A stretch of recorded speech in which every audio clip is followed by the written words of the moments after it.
Isi pidatonya sih menggebu-gebu. Tapi fakta di lapangannya ya nilai sendiri aja lah. Kalau saya yang menilai takut bahaya kalian yang nilai ya. Sekarang saatnya para ilmuwan, sekarang saatnya para insinyur, para profesor, jadi profesor merah putih, jadi profesor pembela rakyat, jadi insinyur untuk bangsa dan rakyat. Jangan kepandaianmu kau pakai untuk menipu rakyat dan bangsa. Jangan kepandaianmu kau pakai untuk menutupi korupsi dan perampokan. Jangan kepandaianmu kau pakai untuk memperkaya bangsa lain. Oh, udah Pak pidatonya. Saya kira belum. Udah ternyata. Isi pidatonya sih menggebu-gebu. Tapi fakta di lapangannya ya nilai sendiri aja lah. Kalau saya yang menilai takut bahaya kalian yang nilai ya. Assalamualaikum warahmatullahi wabarakatuh. Om Swastiastu, Namo Buddhaya, salam kebajikan, salam sejahtera bagi kita semua. Semoga saudara-saudara sekalian diberikan kesehatan dan dilancarkan segala rezekinya. Baik, kembali lagi bersama channel kami di channel Rizky Muhtadin. Dimohonkan untuk saudara-saudara sekalian, sebelum memasuki berita informasi pada kesempatan kali ini, untuk dimohonkan untuk saudara-saudara sekalian untuk menekan tombol like, subscribe, dan jangan lupa komen serta dibantu share-nya untuk mendukung keberlanjutan dari channel Rizky Muhtadin. Terima kasih, dan silahkan simak video berita berikut ini dengan seksama dan jangan di skip untuk menghindari miskomunikasi dan penerimaan kabar berita sepenuhnya. Terima kasih, silahkan menonton. Tak sanggup jalankan tugas, 13 pengurus koperasi desa Merah Putih mundur diri massal. Fenomena 13 pengurus koperasi desa Merah Putih ini mundur menjadi alarm bagi pemerintah. Jangan-jangan koperasi desa Merah Putih ini memang program yang asal-asalan. Program yang penting jadi. Program yang tidak tersistem dengan baik, tidak terencana dengan baik, SOP-nya nggak jelas, tujuannya nggak jelas. Yang penting ada bangunannya. Begitu mungkin ya. Ya kita nggak tahu lah seperti apa. Kayaknya ini memang program yang prematur. Yang asal jadi deh. Kan duit negara. Kalau rugi pun nggak masalah. Jangan sampai duit puluhan triliun, ratusan triliun hanya untuk membuat gedung-gedung koperasi desa Merah Putih yang ujung-ujungnya nanti hanya akan menjadi gedung kosong yang tidak terpakai. Yang rugi siapa? Yang rugi rakyat lagi. Seharusnya duit itu dibuat untuk sesuatu yang produktif, malah sesuatu yang tidak produktif. Sia-sia, buang-buang.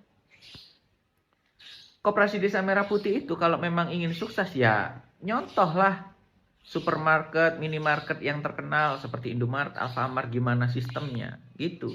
Dibuat swasta. Ya. Kalau ini kan manajernya mau jadi pegawai BUMN, kan?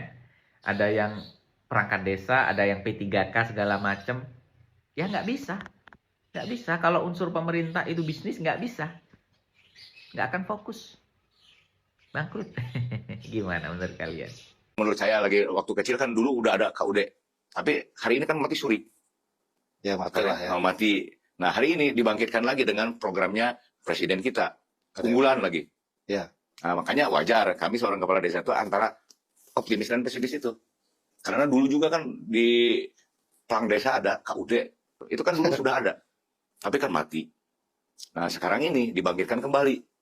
Nama-namanya juga membangkitkan program progres yang sudah mati gitunya. Itu mungkin lah di kemudian hari. Tapi kan tidak cukup, tidak seperti membalikan telapak tangan. Menurut saya nih. Apalagi posisinya di kampung.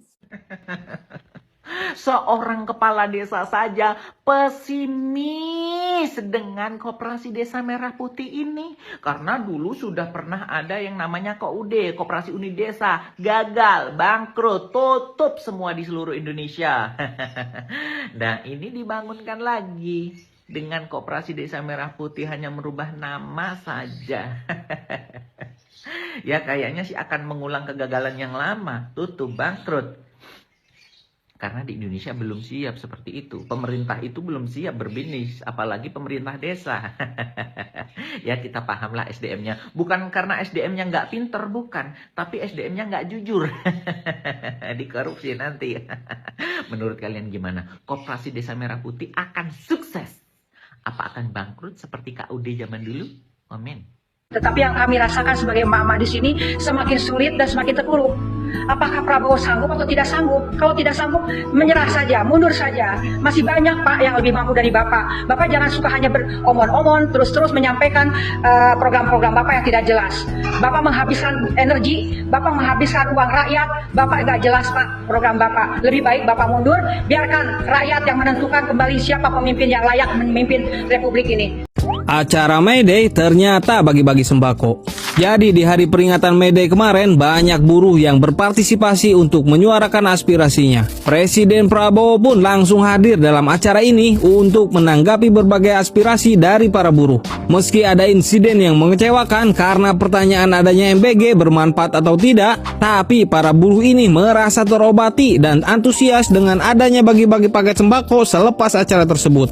Ada yang sampai dipanggul pakai karung, digotong pakai bambu, bahkan saking banyaknya sembako, orang ini bingung untuk dibawa pulang. Ya, meskipun mereka merasa adanya MBG itu tidak bermanfaat, seenggaknya mereka merasakan manfaat dari paket sembako ini. Dari sini aja kita tahu bahwa yang bermanfaat itu paket sembako, bukannya program MBG. Prabowo naikkan anggaran makan bergizi gratis. 2026 jadi 335 triliun. 335 triliun buat makan siang gratis. Tapi seandainya dialihkan, ya mimpi indah kali ya rakyat kecil. Prabowo naikkan anggaran makan bergizi gratis 2026 jadi 335 triliun.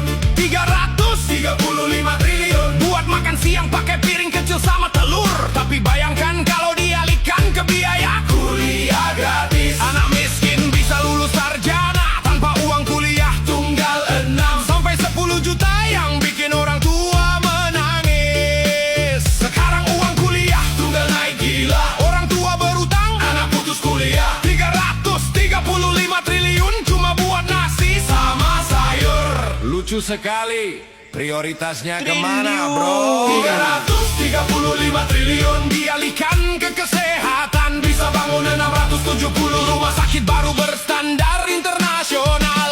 Tidak usah lagi antre berjam-jam di puskesmas reyot, menunggu mati pelan-pelan. Pasien miskin pingsan di loket, obat kedaluarsa rujukan muter-muter. Sementara uang triliunan cuma buat spanduk makan siang gratis. Ini peduli rakyat atau cuma peduli pencitraan?